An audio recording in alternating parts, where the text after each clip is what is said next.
So we are going to talk through today how to optimize your health without spending hours in the gym. And the reason why I titled it this is because I think a lot of times people have a tendency to think that to lose weight, to feel better, that means I have to go to the gym, I have to work out more. And really, on a whole, nutrition becomes key for this. Nutrition is the key for optimizing your health, so that you don't have to spend hours in the gym. So we're gonna talk through what that looks like and what that means. So if you're someone who feels like you've been eating healthy and you've been working out hard and you just continue to struggle with weight or energy and focus and other health issues, then this is definitely for you. So you may be here because you need to identify whether or not you have symptoms of inflammation, or to learn the foods to avoid if you're experiencing symptoms of inflammation. And then also to understand why you might even be struggling to look and feel great, even if you're eating a healthy diet, which a lot of times people feel like, oh, I'm eating healthy, why can I not feel as good as I should be feeling if I'm eating healthy? And sometimes that just means you're just not eating the right plan. So just a little bit about me. So I've been in the fitness and nutrition industry for 6 years now. I'm certified through NASM as a personal trainer, a corrective exercise specialist, and also a nutrition coach. Part of the reason my passion is to do what I'm doing now. Sorry, I'm keep forgetting to scroll through this here. So I have dealt with chronic inflammation and gut issues that started 30 years ago, 30 plus years ago, actually, but they finally showed themselves about 19 years ago. So for me, it started with some, I ended up having food poisoning when I was in high school. And that actually started a chain effect of SIBO. So SIBO, if you don't know what that is small intestinal bacterial overgrowth. And so what happened is when I had that food poisoning, some of that bacteria got backed up into my small intestine, and then it just kind of made its home, and then it wasn't supposed to be there. So it made its home and just kind of, it got overgrown. But the thing about SIBO is it can kind of lay dormant for a while. It can hide itself until the optimal time, and then it rears its ugly head. So I had food poisoning when I was in high school, food poisoning again when I was pregnant with my twins, and they are now 23. So it shows you how long ago that one happened. And then my 20-year-old, I was pregnant with him and I had strep. So they treated me with antibiotics, but the problem is antibiotics will not get the bacteria completely out of your system. And so I had bacteria from all three of those episodes that basically made its home and spread throughout my system, causing leaky gut, which then caused further health challenges. So, I've had years and years of experience of walking through gut issues and having to figure out what's going to work and what's not. And, it's been a road, but my passion is to help people be able to work through and heal their guts so that they can begin to feel better with what I've learned. So some of the lessons that I've learned, let's just talk through that. IBS. I don't know if you are familiar with IBS and what that is. Irritable bowel syndrome. One of the things that I thought was that IBS was actually I thought it was the main problem. Turns out it was actually just an underlying symptom for something bigger.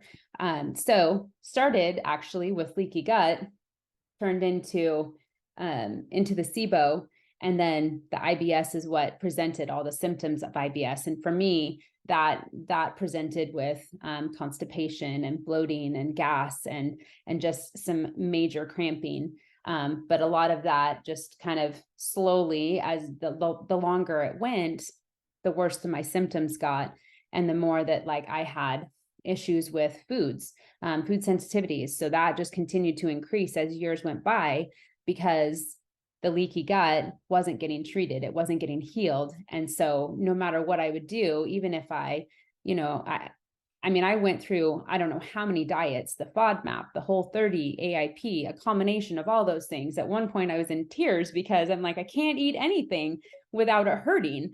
You know, but it's just been years of trial and error of figuring out that the IBS was actually just an underlying symptom. And I really had to work at healing the gut so that I can heal the other issues that were going on as well. So the leaky gut and then the bacteria that spread throughout my system is what was, you know, the main cause of a lot of the symptoms that I ended up with. So just eating healthy wasn't enough to get to the root of the issue.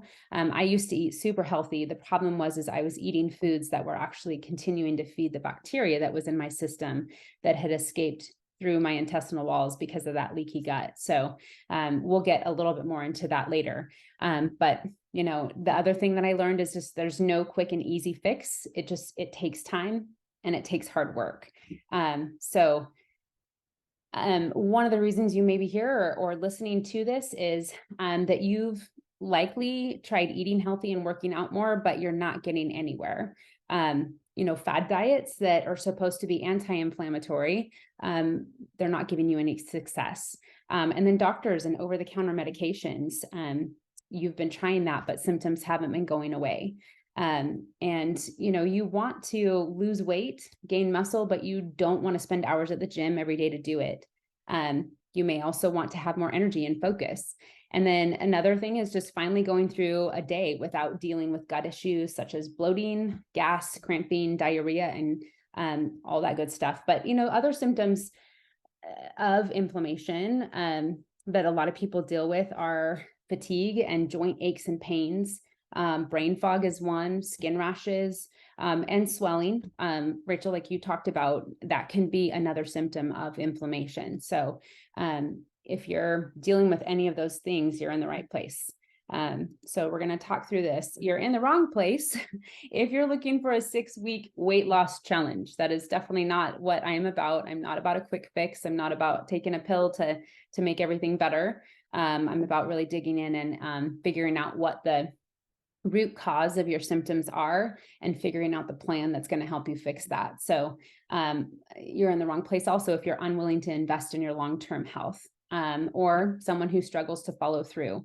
You know, a program that is going to deal with inflammation, it takes hard work and it takes time, and it's something that you have to stick with to see the, you know, to see the long-term benefits. So, and another thing in regards to dealing with inflammation and a anti-inflammatory type diet, if you don't deal well with food restrictions, that's definitely something you need to be aware of as well if you're looking at trying to start something like that. Because to deal with inflammation and to deal with bacteria in your system, you have to have some food restrictions for a short period of time. It's not the rest of your life, but it is a short period of time where you need to do that so you can actually effectively deal with those things. But just know that, you know, it's not an easy road to walk, but there is a light at the end of the tunnel, and getting rid of those symptoms that you're having, it's there. There's a hope. You just gotta walk the road to get there. So, so today, you know, it's really, like I said, it's just the tip of the iceberg. I'm going to try in the next 30 minutes to share with you as much as I can about nutritional changes that you can be making to reduce the inflammation. And my goal for this masterclass is that you'll walk away with some new knowledge about what you can do to optimize your health. So this is one of my clients, Jamie. So before we started working together, he was dealing with gut issues, skin rashes, joint aches and pains, and wanted to lose 15 pounds. Another thing about him, he dealt with candida. So that was part of the skin rashes and the gut issues. Now we've been working together it's actually about 6 weeks now. But he, gut issues and skin rashes are almost completely gone. Hardly any joint aches and pains. And then he's actually lost 8 of the 15 pounds. He's lost a little bit more now, but in the 4 weeks, that, you know, in the first 4 weeks of us working together, he has already lost 8 of the 15 pounds that he wanted to lose. So he's doing really well, sticking with the program, and just finding that it's benefiting him so much. So it's pretty exciting to see. My client Bethany, so a lot of the stuff that she dealt with before. So she has dealt with some chronic stuff because of Lyme disease, because of other health complications that came because of that. So some of the stuff that she's dealt with, gut issues, joint aches and pains, and then she wanted to lose like 30 plus pounds. So you know, now we finished a 3-month program for her. She definitely wanted to continue, just wasn't able to at the time. But in the 3 months that we worked together, she was able to find a significant decrease in her symptoms, significant decrease in joint aches and pains. And then she lost 20 pounds in 12 weeks. And she was definitely seeing the benefit. Brain fog, you know, fatigue, depression, all of that kind of stuff was definitely significant decrease in all of those things. So that was very encouraging for her to see that progress. So what we're going to talk through today is just kind of a step 3, you know, 3-step process about how to kind of, you know, 1, identify the symptoms, foods to avoid, and why eating healthy isn't enough. Okay. So step 1, we're going to talk about IDing the symptoms. So this is not an exhaustive list that I'm going to give you, but these are some of the symptoms that, some of the main symptoms that people find that they are dealing with if they are dealing with inflammation. So, you know, if you're wanting to step back and say, hey, do I have inflammation going on? First step, let's ID symptoms that you've got going on. You know, do you have any gut issues or bloating or constipation or diarrhea or cramping? That's one of the main things that people with leaky gut, inflammation, those are some of the main things that they have going on. Joint aches and pains, fatigue, skin rashes, headaches, brain fog, and also inability to lose weight. That is actually another cause of inflammation. When your body is inflamed, and you know, you have areas that that are chronically inflamed, your body is not going to want to, let's put it simply, your body's not going to want to let go of that weight. So inability to lose weight is actually a symptom of inflammation. And so once you identify those symptoms, you need to identify how long you've been dealing with them and when they occur. Do they occur around certain foods that you're eating, around certain things that you're doing, so that you can identify, okay, what's going on? What's really going on? Let's get to the root of why I have this inflammation. How long have I had it? And why do I have it? What's causing it? So, so you're going to want to, step 1, just inventory symptoms so that you can know if inflammation is the root cause of what you've got going on. So just an example, I have a client, Kevin, that I just started with not long ago. And he had inflammation going on, but not knowing, he didn't know what to do about it. And unfortunately, he had been dealing with this for like 6 to 8 years.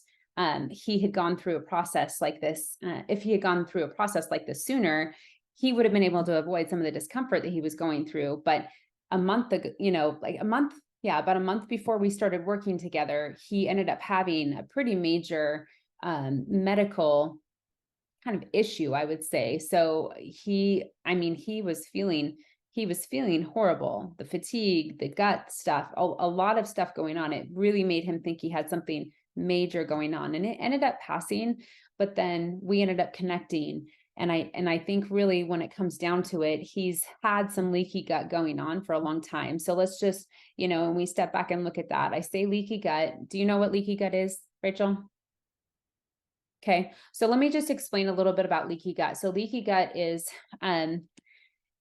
basically when the intestinal walls are damaged, and they're pretty thin. It's not like they're super thick, so it doesn't take a lot. There's a lot of things that can cause that damage, but you basically just get little holes that are torn in the intestinal walls. And so with leaky gut, when you have those holes, bacteria and food particles and things like that can escape into the bloodstream and spread throughout the system. And that bacteria is not supposed to be, those food particles are not supposed to be in the bloodstream. They're not supposed to be there. So what happens then is the body attacks. It's that, inflammation response, because there is something foreign in the bloodstream that should not be there. And so the body's immune system kicks in. And the problem is if that leaky gut isn't dealt with, then chronically, if it's left, that bacteria, the food particles, will continue to leak into the bloodstream. And then that immune system is consistently turned on. So what you'll find a lot of times is people end up with autoimmune disorders and things like that kicking in, because the inflammation response has been going on so long that it ends up flipping a switch and autoimmune disorders get turned on. So does that make sense? Yeah. So, like Kevin, I feel like we've caught it before, before he has any like major medical stuff happening. But if we had, connected earlier, he would have been able to avoid some of the stuff that he's gone through. But I'm happy to be able to, to be a part of helping him walk through that now. So let's talk about food step 2, and that's foods to avoid. So this, once again, not an exhaustive list, but this is just an idea for you of foods that would be best to avoid.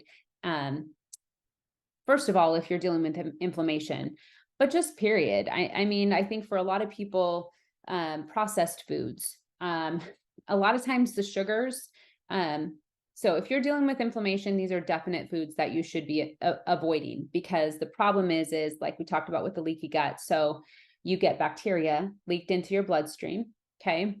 And then that bacteria actually feeds on things like the sugars, the grains. Those all break down into sugars, and bacteria likes sugars. So one of the things that, an anti-inflammatory diet that is targeted to reduce inflammation in your system is going to take out foods that will feed that bacteria. So there's a difference between just trying to reduce the inflammation and between trying to kill bacteria in your system, starve bacteria in your system. And so that will create need for a different diet. Does that make sense? So, the foods that you definitely want to avoid: processed foods, sugars, grains, starchy vegetables like potatoes, or any starchy type things, and alcohol. Alcohol is definitely one that will feed the bacteria far too efficiently, actually. So, example of this, my client, Jamie. So he drank wine every day before, he drank wine every day before we started working together. He ate pretty healthy, but he still had symptoms happening. And he regularly craved sugars. So now that we've been working together for the last 6 weeks, he has had wine a couple times in the last 6 weeks. He does find that it does cause rashes for him to reappear. So like, he had gone like 4 weeks without having it, inserted it back in at an event or something, and found that the skin rash that he was normally dealing with that had gone away, that it kind of started to reappear again. So one, it's not just that he'll have to be avoiding alcohol for the rest of his life, but until we get his gut healed up and we get the bacteria out of his system, it's going to be something that he's going to have to watch. So, for him, with the right plan, his gut issues, they're pretty much non-existent. And he had quite a bit of stuff going on. I mean, he was definitely dealing with a lot of discomfort, gut wise. And so for him now to see that being on the right plan, his gut issues literally are pretty much non-existent. It's exciting for him. It's been really cool. And then cravings, those are also pretty much non-existent for him as well. So some action steps that you can take on this: ditch the foods you can't eat. That's first and foremost. So make a list of the things that you can. I think the thing is that I found for myself that focusing on what you can have and not on what you can't have is very important, because if all you focus on is what you can't have, then that's going to consume your thoughts and you're not going to be able to stick to a plan. And then find creative ways to enjoy the foods that you can eat. Spicing them up with seasonings, and then just finding new ways to make them.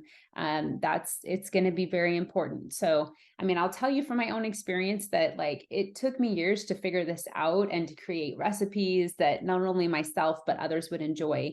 It takes time, it takes some effort, and it can be overwhelming at first, but, especially when you're trying to make a lot of changes at once. But that's where I think it's, it can be very important to have someone to help you navigate that road and someone to help support you through that.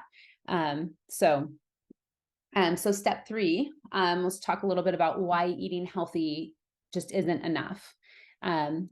So eating healthy, it doesn't allow you to just get to the root of the issue.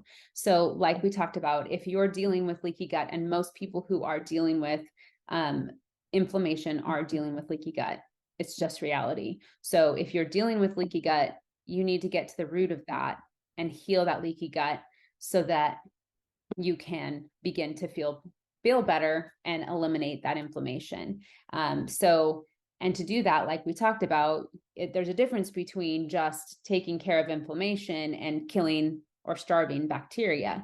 And so that's where eating healthy is not enough, because you can eat all the healthy things that are superfoods and all of that kind of stuff. But if they have sugars and starches and things that are feeding the bacteria, then you're not going to make any headway. So, and that's where, even healthy foods can contain carbs and sugars that feed the bacteria.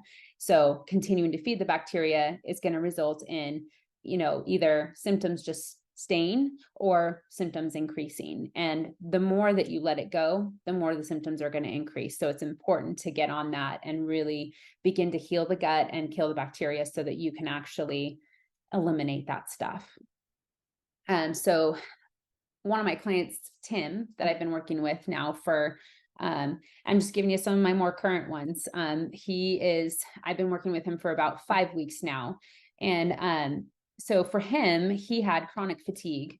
That's one of his main things, is chronic fatigue, but he had gut issues, joint aches and pains, and then depression.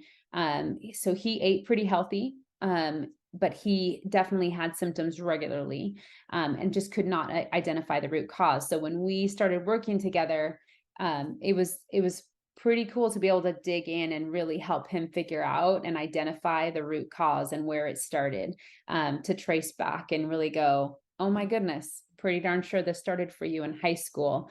And he's like 39 now. So it's kind of wild how long people deal with things without realizing, oh my gosh, I have something here that needs to be dealt with.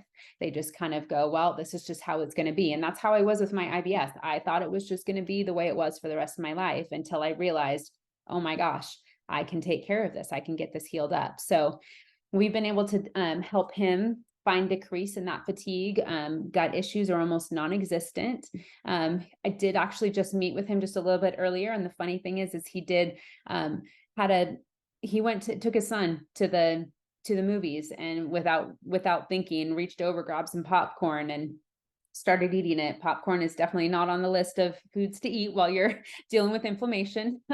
But, so he said he felt it for about, 3 hours, but in comparison to what it would have been before, he would have gone days with feeling, having eaten that popcorn. He put a couple handfuls in, and all of a sudden he's like, oh my gosh, what am I doing? And it didn't even taste as good to him as it used to. He's changed a lot in that respect as well. So, but anyways, to all that to say, so his gut issues are pretty much non-existent. Depression is definitely significantly increased, and decreased.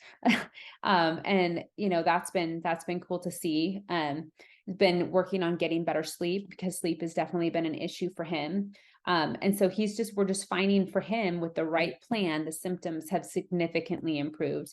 And then being able to dig in and identify the root cause, allowed me to make a customized plan for him.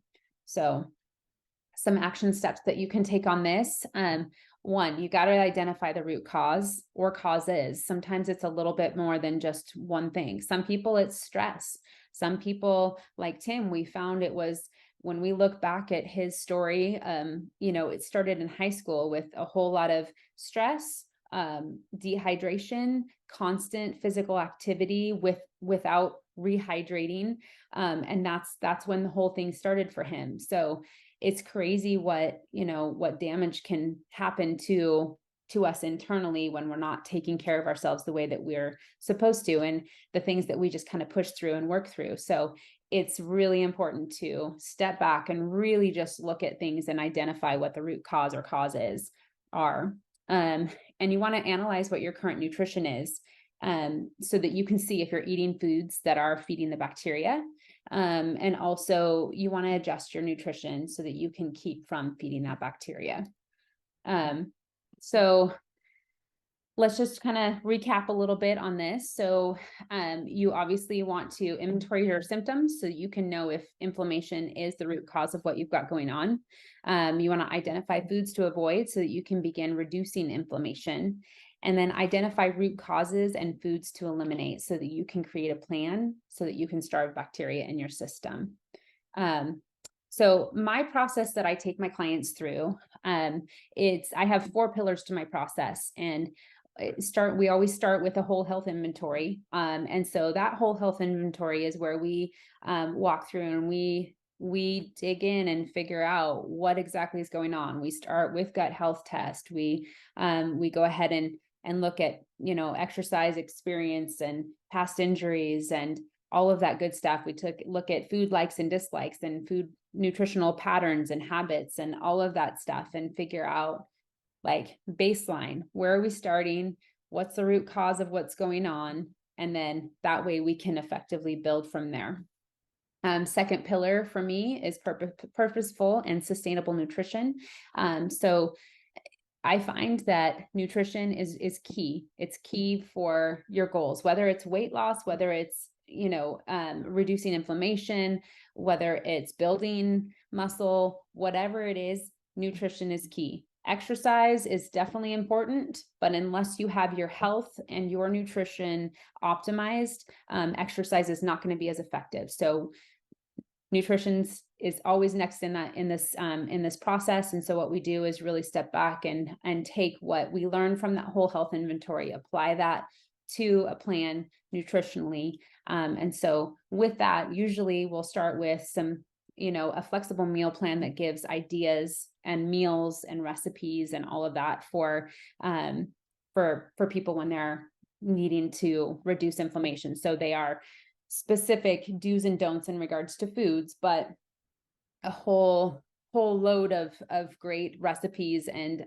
ideas for you for creating meals that you can enjoy that will help you to begin to reduce that inflammation. And a lot of times what I do is I start with that portion, and then once we get to where the inflammation is reduced, then we start working on learning the right level of macros for you and calories and all of that kind of stuff, so that you can reach whatever goals you have in regards to the physical area. So next is health and nutrition prescribed exercise. And so, like I said, if health and nutrition are not optimized, exercise is never going to be as effective as it can be. So we always want to work on those first 2 things, and then we move on to exercise and make sure that, and when I say health and nutrition prescribed exercise, I also mean that, not everybody is going to be able to do the same types of exercise. This is never a cookie cutter program that I just throw at people.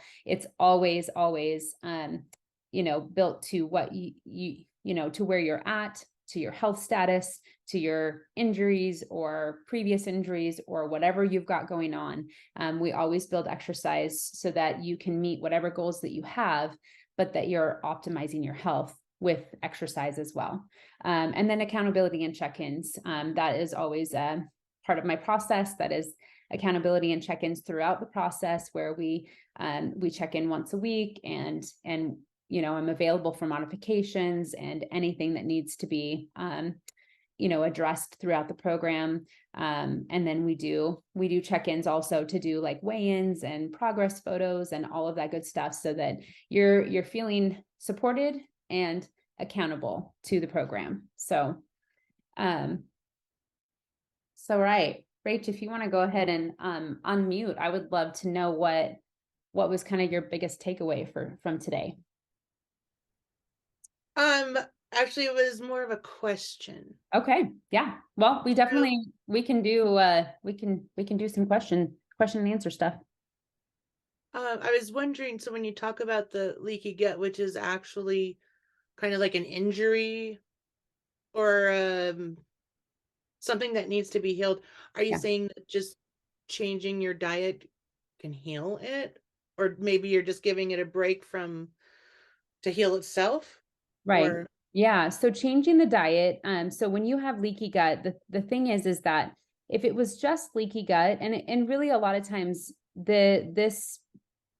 so I do this in phases in my program. So I'm dialing back just a little bit here. So I do this in phases in my program, mainly because not everybody's been dealing with leaky gut as long as everybody else has. So that you have some people like myself who I was dealing with leaky gut without realizing it. I was dealing with it for 30 years. So it took a while, and it took a little bit more of an aggressive treatment for me to be able to actually not only heal the leaky gut, but also to deal with the bacteria that had spread throughout my system. So the leaky gut itself, if that's all you've got going on is just leaky gut, and it hasn't been going on for very long, and that's where it's important to dig in and kind of figure out, how long have I been dealing with these symptoms, so you can really figure out, how long have I been dealing with leaky gut.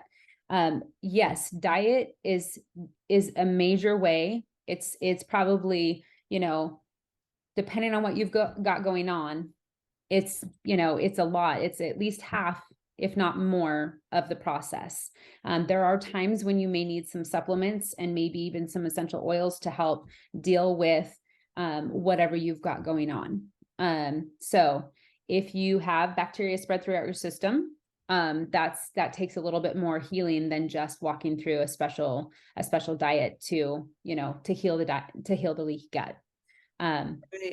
Does that answer your question? Yeah. So I'm actually thinking also with my husband, he's been having symptoms, and we'll have to have that discussion about how long I should know. I'm his wife, but really I don't know how long it's gotten really bad, and it sounds like that is what's going on with him, because we're like, oh, don't drink milk. Oh, you're, lactose intolerant. Oh, you can't have flour, but it Yeah. really wasn't those particular things, because there was it didn't matter what he didn't eat.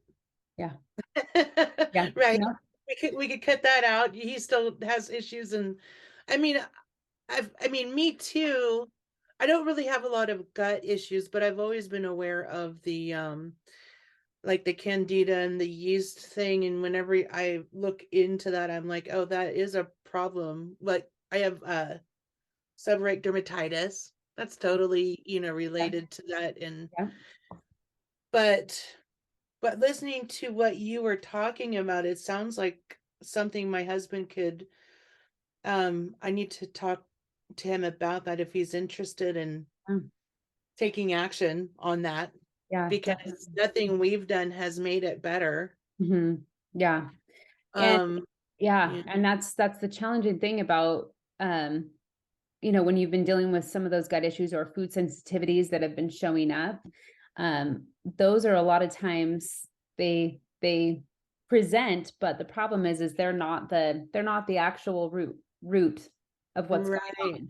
So, and the more that you Yeah, let the leaky gut go, the more that those food sensitivities will continue to increase. You'll find that more and more foods are bothering you. And it, like I said, I mean, just for myself, my story, as I look back, there were times when I was like, what can I eat without it bothering me? I felt like I had gotten to a point where I didn't know what I could eat, So yeah. years. I mean, I'm serious. I don't know how many times. I remember that. Yeah. Wait, you talked about that a little bit before, back when we were at the church. Yeah. I That's all called it campus. my parking lot church, but the Yeah. one up here in the parking lot. Yeah. But I remember that, and So I do have food sensitivities. Now, does that also would pertain to like allergies? Yeah, actually, so if you look at leaky gut, there's a lot of times that allergies can be caused by leaky gut. So both of us have issues then, because I've never had allergies, Yeah. and now I do. Yeah. But also I've done some research into citric acid Hmm. made from black mold. Yeah. It really affects me, but I think a lot of things do. So I mean, maybe just our age, maybe we both could benefit from it. But yeah, it is disturbing having sensitivities. I've never had. Mhm. Well, I've always been sensitive, Right. but I've never had reactions to Right. stuff like allergies. Hmm. And I definitely do now. And so, yeah, I mean, now that I'm thinking about it, there's been a lot of things that have happened that I thought were strange, Hmm. especially with my skin. Right. Yeah. And skin rashes are definitely one of the things Yeah, that I can have one right now, right cause. here. Yeah. But that was, it's lasted a long time, but that was because I sprayed some stuff on my hair that had freaking citrus in it. Okay. Got you. And But then it didn't go away. how long has that been happening? How long has that been an issue? Well, probably just the last few years, Okay. Yeah. couple years, Mhm. 2 years. Yeah. I know my grandma had an allergy to citrus. It's kind of like a Norwe or not Norwegian, a Swedish thing that maybe runs Okay. in the family. Okay. Um, but it's Yeah. gotten worse. Right. Yeah. And that's where I said it's very important to step back and just inventory those symptoms, really dig in and just try to figure out, okay, what are the symptoms that I'm having? How long have I been having them? And what do they surround? Do they surround or do they happen after I've eaten certain foods? Do they have to happen after I've been exposed to certain things? That's it's digging in and figuring out this stuff. So the problem, the problem that we have is that we here in the US have exposure to things that we should not be putting on and in our bodies on a regular basis. And so I really believe that more people than not deal with leaky gut without realizing it. Some may be Yes. more extreme than others, but if you think about the things that we put on to our body, which very porous, it soaks it in. So we're exposed to chemicals, we're exposed to, toxins on a regular basis that should not be in or on us.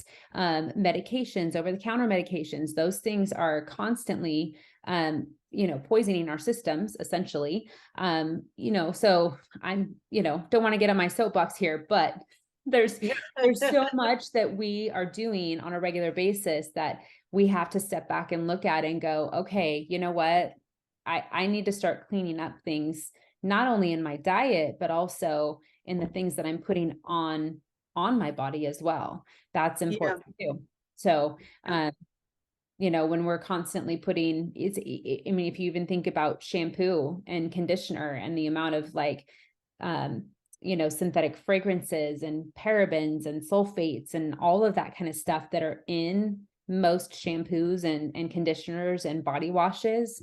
And that stuff is soaking into our system on a regular basis, and causing damage to our internal organs and intestinal walls and all of that. So, So yeah. um so when I discovered about the citric acid and how it's now manufactured from black mold and Yeah. the symptoms it causes, I discovered the FDA has on their website they have a GRAS list. Do you know about that? They have a what? It's called a GRAS list, GRAS list. Okay. You would know if you knew. Oh, But they have everyone should go look at that, but it's GRAS stands for generally recognized as safe. oh, yeah. Oh, I can even That talk imagine. and that talks about all the stuff that's in our food and Oh, yeah. everything that they're not supposed to be Yeah. there. Do you realize most of the stuff? I mean, there's so many things we have on our on the walls in grocery stores and, you know, things that people get on a regular basis that are banned in other countries because Yeah. they're not safe to be putting in our systems on a regular basis. Well, I know we spend time in Sweden and Mhm. we were in Norway this last year. Yeah. Are you Norwegian? Well, my husband, Nordland. yeah, Nordland. yeah, But there's um they don't use the chemicals we use yeah. in No. their food. We felt so good after we came home. Oh yeah. Oh yeah. We took a trip to even Hawaii and having the fresh food from Hawaii felt way better. Way better. Yeah. Very concerning when I realized the citric acid thing, I started to realize, well, there's lots of things that are hurting us. Yeah, That is definitely. just there in our food and it's generally recognized as safe. Yeah. Yeah, But definitely. no, that's really interesting. So I kind of expected that you were going to get to a product or something that you were selling, but really you're a coach. Yeah. You've been through this Yeah. Yeah. and Yeah. you're helping So other people yeah, through that. so this is, you know, this is me, this is what I do. I help people reduce the inflammation in their systems with a program. And it's not about it's not about a product. This is about, lifestyle change and really, digging in and figuring out why you've got going on, what you've got going on, changing the things that need to be changed, and helping you feel better. That's my program. That's what it's about. So Wow. Okay. yeah. So just for, anybody that's going to be watching this, so what to do now? I mean, if you want more information or support, definitely let's talk. I mean, there's so much more than what I talked about today. So if today opened your eyes to symptoms that you've been having, or if you're interested in more information, what I do is a discovery call. So what that does is it gives us the opportunity to talk more, to dig in depth, to know about your symptoms, what you've got going on, how long you've been dealing with them, so we can identify the root causes, so that, I can understand if I can be a help to you. So if that's something that you're interested in, next step is just to schedule a call. And I can either email you a calendar link to do that. And that is it's a complimentary call. This is not a pressure or obligation to sign up with me. This is just, if you want more information, you want to get to know me more, you want to talk through it some more. It's just basically, it's an hour-long call for us to really dig in and figure out what's going on. And then from there, if you decide you want to, then we can schedule a call, an additional call to come back and I can bring back what a customized program would look like for you. And we'll talk through pricing and all that good kind of stuff then. So that's what my program is. So